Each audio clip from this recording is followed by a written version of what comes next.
Hola amigos de YouTube, sean bienvenidos a su canal de código, nodos y VFX. Yo soy Andrés, desarrollador de videojuegos indie, y bienvenidos a un nuevo video de Unigine Engine 2.17 con C++, y en esta clase vamos a hacer una introducción al trabajo con clases abstractas dentro de Unigine para la implementación de los diferentes proyectos que vayamos a realizar, o incluso la implementación de sus proyectos que puedan requerir, en este caso, el uso de clases abstractas, funciones virtuales, herencia y polimorfismo y todo ese tipo de cosas, ya que este tema de las clases abstractas se utiliza muchísimo en muchos patrones de diseño. De hecho, la gran mayoría de patrones de diseño se basan en la herencia, polimorfismo, funciones virtuales y todo ese tipo de cosas, así que es bastante importante tener bastante claro el uso de clases abstractas, cómo podemos usar clases abstractas aquí dentro de Unity, y en el caso que no queramos aplicar algún patrón de diseño específico dentro del motor, que podría ser alguna serie bastante interesante, pero ya veremos si la haremos en un futuro. En este caso depende mucho del apoyo que tenga Unigine en sí aquí en el canal. Y bien, para esto acierto una cosa bastante importante antes de comenzar a revisar cómo trabajar con clases abstractas en sí. Este concepto que vamos a ver es aplicable en realidad a cualquier motor, a cualquier lenguaje de programación, ya que es un concepto general. De hecho, a las clases abstractas dentro de otros lenguajes de programación se lo conoce como interfaces. Técnicamente son lo mismo. En C++ no existe la palabra reservada interface como tal. Pueden haber compiladores que sí tengan reservada ya esa palabra en sí, como es en el caso de Visual Studio, tiene una reservación media especial de la palabra interface en el caso de C++. Pero bien, como digo, son cosas que ya depende del compilador, porque en realidad en C++ como tal la palabra interface no es una palabra reservada. Así que bueno, se lo conoce como interface, clases abstractas, es lo mismo. En esencia es lo mismo, es aplicable. Así que, como digo, esto en realidad podemos aplicarlo a cualquier lenguaje de programación y a cualquier motor. Obviamente tienen que revisar en base al lenguaje de programación y en base al motor que vayan a usar, que difiere en el caso de Unigine, porque para este video, mejor dicho, va a estar muy acoplado a los tipos de Unigine y a las funcionalidades de Unigine en sí. Así que es bastante importante que revisen el motor que vayan a usar y el lenguaje de programación que vayan a usar, si todo este tipo de cosas, de la forma en cómo se va a aplicar en este video, pues, se va a poder soportar, o voy a tener que hacer cambios para poder aplicarlo en sí. Eso es bastante importante en sí. Y ahora, para poder implementar este tema en las clases abstractas, comenzar a introducirnos sobre este tema de aquí, vamos a crear un proyecto, y en mi caso voy a hacer uso de cualquiera de estos tres proyectos que tengo aquí, pero voy a usar específicamente este que tengo aquí, que se llama Event System. La idea que tengo en un futuro, no sé si para el próximo video o algún video en el futuro, es mostrarle la implementación de un sistema de eventos que uso actualmente en la mayoría de proyectos en los cuales me encuentro inmerso, que es un sistema bastante funcional. Es muy sencillo, pero es muy funcional. Pero antes de ver esa implementación, vi mucho mejor poder hablar sobre el tema de clases abstractas y poder ver, ya cuando veamos el video del sistema de eventos, ver qué nos conviene usar más, si un sistema de eventos o utilizar clases abstractas. Eso ya lo veremos en el futuro. Y es por eso que, como digo, vi correcto poder introducirnos primeros a las clases abstractas en sí. Entonces, este es un proyecto muy sencillo. Solamente tengo dos entidades, en este caso en escena. Cada una de estas entidades pues tiene su propio componente, uno del tipo Player Controller y otro del tipo Enemy Controller. Es muy sencillo. De hecho, la función Initialize no la voy a usar, la tengo declarada, pero bien, la voy a dejar nomás, pero como digo, no la voy a usar en sí. También tenemos un código aquí dentro de AdWord Logic, dentro de la función update, en el cual voy a hacer que cuando se presione el botón izquierdo del mouse, lo que voy a hacer es buscar todas las entidades o todos los nodos dentro de la escena que sean del tipo Object Mesh Static, y los voy a guardar dentro de un Unigine vector que es del tipo NoPTR. O sea, todo lo que yo encuentre lo voy a almacenar dentro de este vector, y a partir de este vector voy a iterar para aplicar, en este caso, el polimorfismo sobre el componente o sobre el nodo que nosotros estemos usando. Bueno, mejor dicho, sobre el componente que va a estar dentro del nodo, dentro de la clase node en sí, o dentro del object node, que ya vamos a ver cómo almacena, en este caso, los componentes, un nodo en sí. Perfecto, entonces esto podríamos decir que son los requerimientos que vamos a necesitar para este proyecto. Y bien, pues para comenzar a trabajar con clases abstractas, pues vamos a necesitar crear un fichero o una clase abstracta en sí. Para esto, dentro del proyecto de Unigine, en este caso estamos trabajando con Visual Studio. Vamos a irnos acá a Add, New Item. En el caso ustedes están trabajando con Rider, pues este procedimiento puede ser ligeramente diferente. En mi caso voy a crear un punto H y le voy a dar como nombre DamageBall, ya que voy a crear en este caso, por decir así, entidades que puedan ser dañables. O sea, si yo quiero que una entidad sea dañable, va a tener que incluir este fichero y va a tener que derivar de una clase que voy a declarar, en este caso, dentro de este fichero DamageBall. En este caso lo voy a hacer HPP, por ya más que nada por costumbre. Esto es C++, podemos hacer uso de .h o .hpp, técnicamente es lo mismo, solo que la extensión real de C++ es .hpp, no .h. La ruta es la correcta, así que no hay problema con esto de aquí. Ahora, voy a hacer uso solamente de un .hpp, no voy a ver necesario crear un CPP, ya que la declaración de mi clase va a tener únicamente funciones virtuales puras sin implementación. En el caso yo requiera o se requiera que alguna de estas funciones virtuales puras tenga implementación, pues lo más probable es que esa implementación la voy a llevar a un posible .cpp. Pero no necesito que en este caso mis clases abstractas tengan implementación, así que por lo tanto un .h me es más que suficiente. Perfecto, entonces aquí ya tengo mi .h y dentro de este fichero vamos a declarar una clase. Como todas las funcionalidades de esta clase que voy a crear son públicas, absolutamente todo va a ser público, ya que estas funciones yo necesito llamarlas desde fuera de esta clase, me vale con crear un struct. Struct y class son lo mismo, la principal diferencia es que todo por defecto dentro de struct es público y todo por defecto dentro de class es privado. Si bien es cierto, dentro de estas declaraciones nosotros podemos tener poner en este caso bloques de acceso, los diferentes bloques de acceso que tenemos en C++, público, protegido o privado, podemos hacerlo tanto en struct como en class. Pero es de buena práctica, si todo va a ser público, tú sabes que todo de antemano en tu clase va a ser público, mejor usa un struct, es más clara la intención en sí. Entonces el nombre va a ser DamageBall, en este caso, abro y cierro llaves. Ahora, es bastante común que cuando nosotros encontremos clases abstractas o interfaces, es bastante común el nombre de esta clase prefijarla siempre con la letra I, ya que con esto le estoy diciendo al cliente de esta librería que yo estoy ahorita generando que esto es una interfaz o es una clase abstracta, por lo tanto él va a tener que estar bastante consciente de que va a tener que sobreescribir algunas de las funciones que van a estar aquí declaradas. Entonces es por ese motivo que se lo prefija con la I. Hay ocasiones y hay bastante gente que está un poco en contra sobre prefijar los nombres de algunas clases, pero bueno, yo ya me he acostumbrado bastante a prefijarlo en este caso con I cuando yo sé que estoy creando una clase abstracta o una interfaz. Ahora, aquí voy a necesitar una función virtual pura, ya que para que una clase sea abstracta necesita tener por lo menos una función virtual pura. Entonces, vamos a crear esa función virtual pura. Virtual va a ser del tipo void, voy a mantenerlo bastante sencillo. Esto es algo que depende del proyecto en sí. Y la función se va a llamar en este caso apply. Voy a aplicar daño en este caso sobre la entidad que derive de iDamageBall. Y para decirle al compilador que esto es una función virtual pura, tengo que igualarla a 0.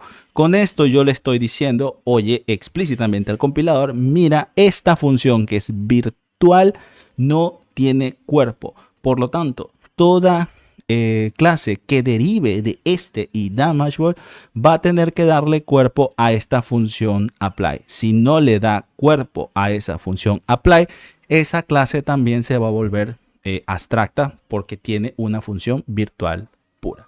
Esto es técnicamente lo que hace el igual a 0. Es simplemente indicarle al compilador para que esté atento a ese tipo de cosas. Perfecto. Y con esto, para mí, es más que suficiente. Con esto voy a hacer que ahora Player Controller y Enemy Controller deriven de esta clase en sí. Entonces, include DamageBall HPP. Perfecto. Entonces, public y damage ball. Perfecto. Entonces, ahora mi player controller es un tipo de entidad dentro de mi juego que puede recibir daño. Perfecto, él está derivando esta clase. Por lo tanto, como indiqué, si él no le da cuerpo a esta función, player controller también pasaría a ser una clase abstracta. Es más, podríamos comprobarlo si compilo en este caso y veamos el resultado. Uy, esto me está tapando. Perfecto, me da un poco errores en la compilación y vamos a revisar lo que nos dice el error en sí. El error se está dando dentro de Component System, de Unigine Component System en la línea 2.19 y nos está diciendo que no se puede instanciar una clase abstracta que en este caso se llama Player Controller. ¿Por qué? Porque esta clase no le ha dado cuerpo a la función apply que aquí tengo declarada. Por lo tanto, tiene que darle cuerpo a esa función. Uy, no, igual a 0. Ahí, perfecto. Entonces, vamos copiando toda esta declaración y vamos a implementarla aquí. Entonces, simplemente para darle cuerpo me basta con abrir y cerrar llaves, a pesar que le vamos a dar un poquito más para poder depurar de mejor forma estos ejemplos trabajando con clases abstractas. Entonces, perfecto, ya con esto pues se está sobreescribiendo esa función. Pero para darle más pistas, en este caso al compilador, de que esta función está sobreescribiendo una función de alguna de sus clases base, la tenemos que marcar como override. Este override le dice al compilador, oye, yo estoy sobreescribiendo una función llamado apply que devuelve void que está declarada en una de mis clases base. Si yo cometo un error, por ejemplo, le pongo apply con la i pequeña, por ejemplo, aquí me va a dar un error y me va a decir que... me está diciendo que la función miembro declarada con override no está sobreescribiendo un miembro de la clase base. ¿Por qué? Porque me equivoqué en la firma. Entonces, esto nos ayuda a detectar si cometemos, en este caso, error en la firma que queremos sobreescribir. Y aparte, pues también nos ayuda para indicarle al compilador, oye, estoy sobreescribiendo una función de mi clase base. Perfecto. Entonces, si yo ahora compilo, esto en teoría ya no debería darme error porque estoy sobreescribiendo la función, efectivamente. Perfecto. Entonces, como dije, vamos a darle más funcionalidad a esta función para tener un ejemplo pues un poco más vistoso hasta cierto punto. A pesar de que lo único que vamos a hacer es imprimir algo por la consola a través de la función warning. En este caso, la función warning lo que va a hacer es imprimirme un mensaje, en este caso pintado de amarillo, para que yo visualmente pueda estar atento. Puta, pasó algo, necesito corregirlo. Entonces aquí le voy a decir que a través del nombre del nodo recibió una X cantidad de daño. Por ejemplo, take 10 puntos de daño.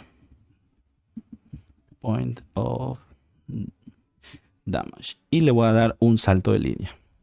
Perfecto. Y aquí necesito pasarle el nombre, en este caso, del nodo que se tiene que imprimir, que es el que va a usar para reemplazar este porcentaje ese que es un placeholder. Entonces, no, que es el nodo sobre el cual está asociado este componente llamado player controller, voy a buscar el nombre de ese nodo. Entonces, get name, punto y coma al final. Perfecto.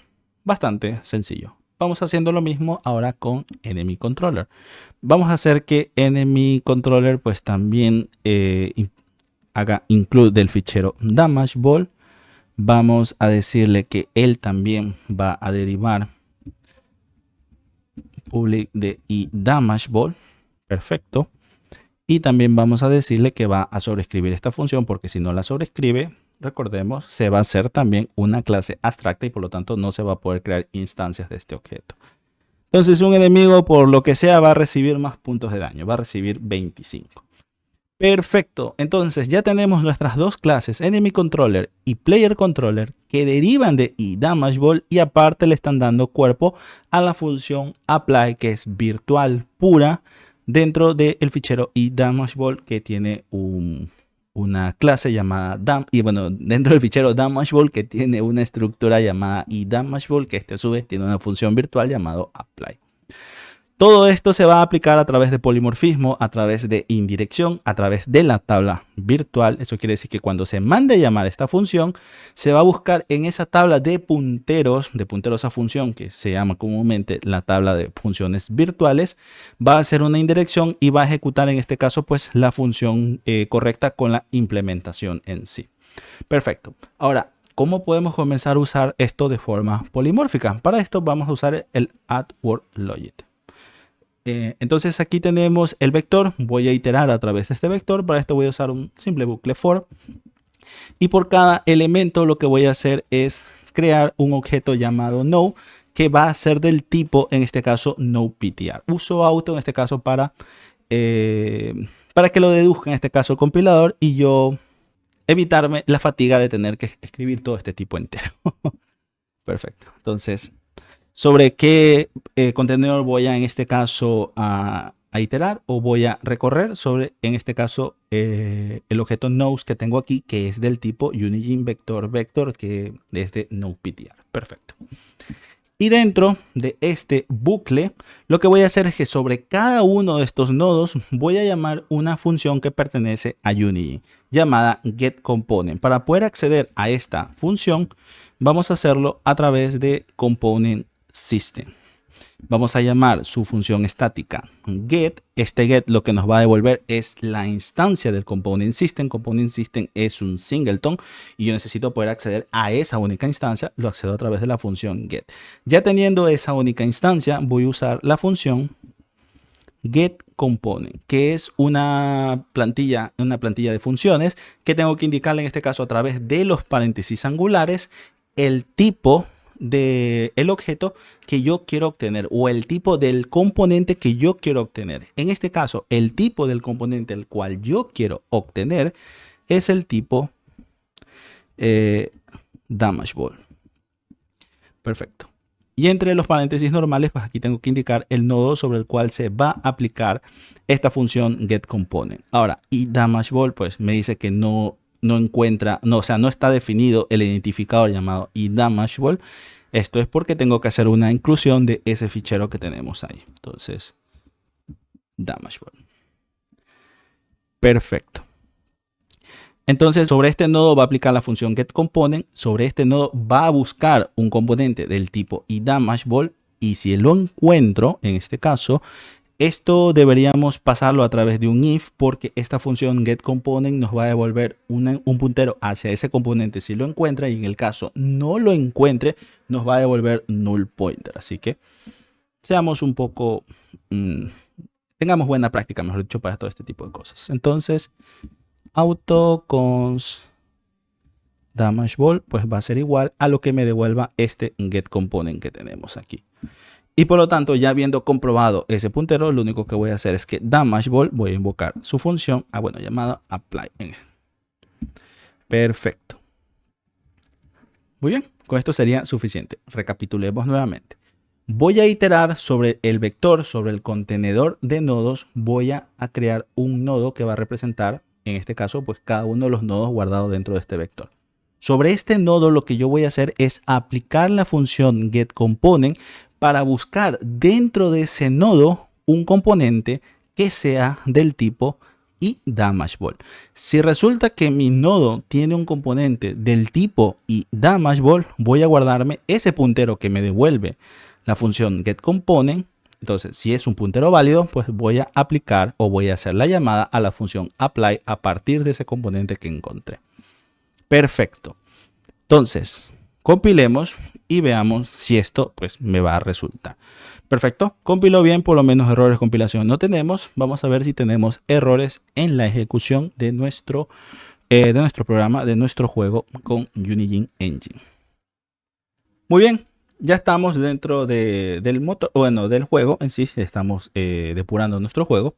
Si vamos en este caso a la consola, pues podemos ver que no hay nada de momento porque todavía pues no he dado clic izquierdo. Entonces vamos a dar clic izquierdo una vez, dos veces. Uy, es que estoy con ¿cómo que se llama? Con la pluma, entonces esto no me lo detecta bien. Entonces vamos al logger y perfecto, me está diciendo que en este caso pues se imprimió Material Ball, tomó 10 puntos de daño y Enemy Ball pues tomó 25 puntos de daño. Como di clic dos veces sin querer, bueno, sí, di clic dos veces, una queriendo y la otra sin querer queriendo, entonces se me ha impreso dos veces. Entonces podríamos decir que la llamada a la función apply a partir de un componente del tipo iDamageBall, que es un componente abstracto, pues la llamada se dio correcta, sucedió la indirección en este caso de forma correcta. Entonces yo podría presionar varias veces. Perfecto. Perfecto, como vemos pues me imprime varias veces. Entonces está funcionando bastante bien. Ahora, ¿por qué está funcionando? Ahora vale la pena pues analizar el por qué funciona. Y para poder enterarnos o poder conocer el por qué funciona, vamos a revisar la implementación de la función getComponent, en este caso de la librería de Unigine, que es todo este código que tenemos aquí. Lo primero que tenemos en la llamada a la función getComponent es que del nodo que está recibiendo como parámetro de la función va a preguntar si ya ha sido marcado para ser destruido, porque si ya va a ser destruido para el siguiente frame, ya no va a existir. ¿Por qué te voy a devolver la dirección de memoria de algo que va a ser, o sea, la dirección de memoria de un componente, de un nodo o una entidad que ya no va a existir para el siguiente frame? Para eso mejor te devuelvo directamente null pointer, ya que probablemente pues yo sé que tú vas a chequear si el puntero es nulo o no. Entonces eso es lo primero que hace. Si por ABC determina que, bueno, si el nodo no ha sido marcado para ser destruido, pues entonces voy a devolverte los componentes asociados a ese nodo o a esa entidad. En este caso, Unigine lo que hace es que almacena los componentes a través de un Unigine mat. Los mat normalmente son implementados como árbol binario de búsqueda, sobre el cual yo como clave o como key de ese árbol binario o de ese mapa voy a usar el ID de la entidad. Entonces voy a pasar el ID de la entidad y a partir de ese ID lo que voy a hacer es devolverte un Unigine vector que almacena en este caso punteros a un tipo component base. Eso quiere decir que todos los componentes que existan en esa entidad van a estar almacenados como component base. ¿Cómo podemos graficar esto de aquí? Pues bien, vamos creando un pequeño dibujo, por ejemplo, de un vector de componentes. En este caso, un vector en esencia es un array dinámico, o sea, un array que puede crecer de forma dinámica en ejecución. Pero en este caso, pues vamos a crear un array, pues, relativamente pequeño. Perfecto. Entonces, dentro de este array yo tengo almacenado aquí, por ejemplo, un componente al player. Por ejemplo, el player controller que nosotros tenemos.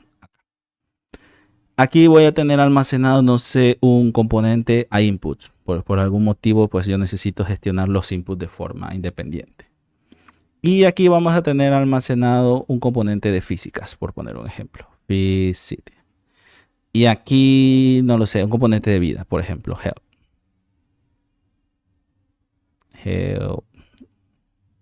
Perfecto. Entonces, tenemos un vector que es, en este caso, pues guarda direcciones de memoria punteros, en este caso, hacia componentes del tipo player, del tipo input, componentes del tipo physic y componentes de tipo health. En este caso los almacena todos como punteros hacia la base, porque una de las cosas importantes en un array es que todos los elementos guardados tienen que ser del mismo tipo, y es por eso los guardo en este caso como la base, como punteros hacia la base. Pero originalmente lo que hay aquí almacenado es la dirección de memoria de un objeto del tipo player, la dirección de memoria de un objeto del tipo input, la dirección de memoria de un objeto del tipo physic y la dirección de memoria de un objeto del tipo health. Eso es lo que originalmente está almacenado aquí. Entonces esta función find lo que va a hacer es devolver un iterador. Los iteradores en esencia son punteros que en este caso apuntan hacia el primer elemento del array que tenemos aquí. Entonces, iter. Eso es lo que en esencia son los iteradores. Entonces, aquí lo que está haciendo es que si por ABC este iterador que se está devolviendo es igual al último elemento del vector que yo estoy solicitando. El último elemento dentro de un vector normalmente es el verdadero último elemento más 1. Eso quiere decir que el iterador por ABC, si por ABC yo estoy pidiendo un componente que no existe o el nodo no tiene componentes, pues me va a devolver un iterador hacia este punto de aquí, que aquí puede haber lo que sea, basura, null pointer, incluso los datos de otro objeto importante de Unigine. Entonces aquí puede estar almacenado lo que sea. Entonces si por ABC este iter apunta hacia este punto de acá, pues devuelvo null pointer porque el nodo no tiene componentes. Si por ABC, pues entonces sí tiene componentes, entonces va a ejecutar lo que tenemos acá. Y en pocas palabras, aquí lo que voy a hacer es un bucle. Voy a recorrer este vector de componentes que tiene la entidad o el nodo. Y sobre cada uno de estos elementos voy a aplicar una función, la función dynamicCast de C++. Voy a hacer un downcasting porque lo que está almacenado aquí son punteros a component base. ¿Cómo lo podemos graficar esto de aquí? Pues bien, para esto pues vamos a crear un pequeño árbol de herencia. Por ejemplo, ahí. Perfecto. Perfecto. Entonces, aquí tenemos component base. Aquí player controller y aquí enemy controller, que en este caso pues es similar al ejemplo que estamos en este momento desarrollando. Perfecto. Entonces, ¿qué es lo que hace dynamicCast? ¿Cómo se ejecuta en este caso el downcasting o un cast general a través de esta función que tenemos aquí? Como dije, va a aplicar esto sobre cada elemento de aquí. Lo primero que va a determinar dynamicCast es en base al objeto que yo le esté pasando. Espérate. Borremos para que se vea mejorcito. Perfecto. Entonces, en base al objeto que yo le esté pasando como parámetro de la función dynamicCast, lo primero que va es a determinar su tipo original. En este caso, recordemos que esto, lo que originalmente está almacenado aquí, es un puntero hacia un objeto del tipo player. Por lo tanto, lo primero que va a hacer dynamicCast es, bueno, aquí lo que hay es un player. Perfecto, ya conozco el tipo. Lo siguiente que voy a hacer es buscar si este objeto que está aquí, que es un player, deriva o es del tipo que yo le estoy pasando, en este caso, como parámetro a los paréntesis angulares o como parámetro de la plantilla, porque dynamicCast es una plantilla de función. Entonces, si este objeto, que es un player controller, deriva o es un player controller, pues entonces te voy a devolver la dirección de memoria ahora de este objeto, ya no como component base, sino como ahora player controller, para que en este caso pues hagas las operaciones que quieres hacer. Eso es lo que es un downcasting a grosso modo. Involucra muchas más cosas adicionales, pero a grosso modo eso es lo que es un downcasting en general. Entonces voy a recorrer este árbol de herencia que yo tengo aquí para, en este caso, pues poder devolverte un puntero válido. Si por ABC no es del tipo que yo le estoy indicando o le estoy pasando cualquier cosa, pues me va a devolver en este caso un null pointer porque no encuentra que sea del tipo y tampoco encuentra que derive del tipo que yo estoy especificando. Perfecto, entonces eso es un downcasting normal, pero nosotros en este caso tenemos una clase del tipo damageBall que no deriva de Unigine Component Base. En teoría, el dynamicCast no lo podría realizar. No podría hacer ni downcasting ni upcasting. No podría hacerlo porque no deriva de Component Base. Pues bien, dynamicCast tiene otra particularidad y también puede realizar otro tipo de cast que es conocido como crosscast, o también hay personas que le llaman sidecast. En este caso puede realizar un cast, como quien dice, de izquierda a derecha. Más o menos, ¿cómo quiere decir esto? Nosotros acá estamos pidiendo que, oye, devuélveme un componente del tipo damageBall. Entonces, yo estoy pasando el primer elemento aquí dentro de los parámetros de la función dynamicCast. Recordemos que lo primero que va a hacer es determinar el tipo real. El tipo real es player controller. Lo siguiente que va a determinar es que si este player controller deriva o es lo que yo le estoy pidiendo aquí.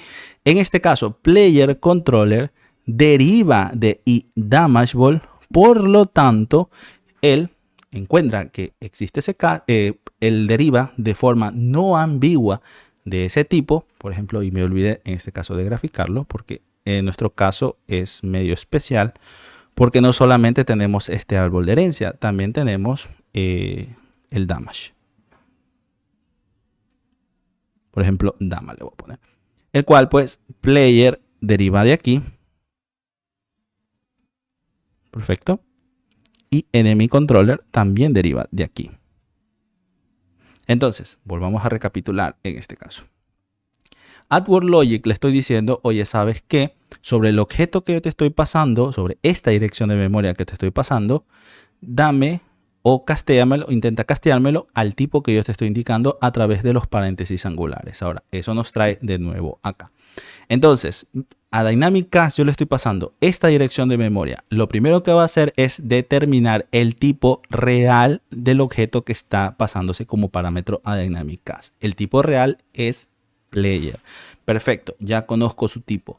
Lo siguiente que voy a hacer es determinar si player deriva o es el tipo que yo le estoy pasando entre los paréntesis angulares, que en este caso es los parámetros de la plantilla Dynamic Cast. Entonces, y en este caso si deriva de forma no ambigua. Por lo tanto, él va a encontrar, allá estoy aquí, ¿esto deriva de lo que me estás diciendo acá? Sí, porque yo puedo ver la herencia que está sucediendo. Perfecto, entonces él encuentra qué deriva y al encontrar qué deriva, perfecto, ya te puedo devolver esta dirección de memoria, pero como un tipo damageable. Y es por ese motivo que esta lógica nos funciona por ese crosscast, bueno, sería para acá arriba, por ese crosscast o sidecast que se está ejecutando. Y esta es una de las particularidades que posee en este caso la función Dynamic Cast. Es muy potente y nos permite hacer muchas cosas. Y con esto, pues como digo, funciona y es que podemos aplicar clases abstractas aquí dentro de Unigine. Ahora, una cosa bastante importante, y esto ya es para finalizar, desde hace mucho tiempo se viene diciendo que el uso de Dynamic Cast, el uso de secciones y también el uso del RTTI, que es el Runtime Time Identification, que en pocas palabras lo que hace pues es guardar la información de los tipos en tiempos de ejecución, o sea, también pide la información de tipos en tiempos de ejecución, es algo que joden mucho o pueden llegar a joder mucho el rendimiento de cualquier proyecto de C++, no solamente juegos, sino el rendimiento de cualquier programa en general. Dynamic Cast y todo lo que mencioné previamente, pues es algo que se ha venido satanizando desde hace muchísimo tiempo atrás. Pero actualmente al ver, y en este caso esto es propio de la librería de Unigine, que Unigine utiliza Dynamic Cast tranquilamente, pues me está un poco hincando y me está diciendo, bueno, probablemente actualmente por el hardware que tenemos, ya no es tan satanizado el uso de Dynamic Cast porque probablemente se va a ejecutar, o sea, se va a meter código de más, o sea, va a terminar existiendo el código de más, pero también recordemos que los compiladores también han ido evolucionando con el tiempo y probablemente todo este tema del código adicional que se mete por el RTTI y Dynamic Cast, Dynamic Cast en general necesita ese RTTI. Entonces, probablemente los compiladores modernos y aparte el hardware moderno, pues ya involucran mucho menos código, que ya de pronto el uso de estas características de C++ pues ya no repercute demasiado en el rendimiento. Esto es algo que todavía tengo que investigar bien, más que nada con otras tecnologías, porque por ejemplo en CryEngine no está permitido el uso de Dynamic Cast. En la documentación lo indican claramente que no está permitido el uso de Dynamic Cast. De hecho, el RTTI está deshabilitado, las excepciones están deshabilitadas. Y por haber deshabilitado el RTTI, pues Dynamic Cast no te debería funcionar. A pesar de que yo en mis proyectos antiguos, yo he podido usar Dynamic Cast tranquilamente, pero lo he hecho siempre con símbolos de depuración. Probablemente si compilo ya en release, pues ya eso pues ya vaya bien. O sea, probablemente ya no me permite usar el Dynamic Cast y me vaya a generar comportamiento no definido o sencillamente ya no me compile. Entonces son cosas que todavía tendría que investigar en las otras tecnologías. Unreal también no te permite usar Dynamic Cast, o sea, Unreal también tiene deshabilitado Dynamic Cast. Es más, tienen una propia implementación de Dynamic Cast que ensombrece la implementación real, o sea, la implementación del estándar de C++. Entonces, Unreal también en ese aspecto no te permite hacer ese tipo de cosas. Tengo que ver también otras tecnologías como Godot, como Open3D Engine. O sea, en realidad tengo que revisar en todo este tipo de cosas y llegar a una mejor conclusión en este aspecto. Pero basándome en lo que me da Unigine, probablemente el uso de Dynamic Cast, RTT y las excepciones hoy en día ya no es algo que repercuta demasiado en el rendimiento. Pero bien, en realidad, bueno, gente, ahora sí, esto sería todo por este video. También vi bastante importante entender por qué funciona, porque esto es bastante importante en esta industria. Nosotros tenemos que entender las cosas. Si simplemente lo usamos sin entender qué es lo que está pasando, es muy destructivo para todo en general. Si deseas en este caso pues poder apoyar al canal de forma directa, puedes hacerlo en este caso a través de la página Buy Me a Coffee, ya que esto es una donación en sí. A través de esta donación pues es como voy a poder seguir manteniendo todos estos videos en sí. Así que me puedes apoyar, te lo agradecería un montón. Y ahora sí, gente, aparte si les gustó el video, la información que se brindó pues les fue de demasiada utilidad, lo saqué de alguna duda, alguna cosa, puede ayudarme en este caso con su like y suscribiéndose a este canal. Aquí les voy a dejar en este caso la serie, en este caso de introducción a Unigine Engine utilizando C++. Cualquier duda, comentario y sugerencia en la cajita que tienen ahí abajito, siempre seguido de su correspondiente punto y coma. Por mi parte, gente, esto sería todo, así que los veo para el próximo video. Hasta pronto.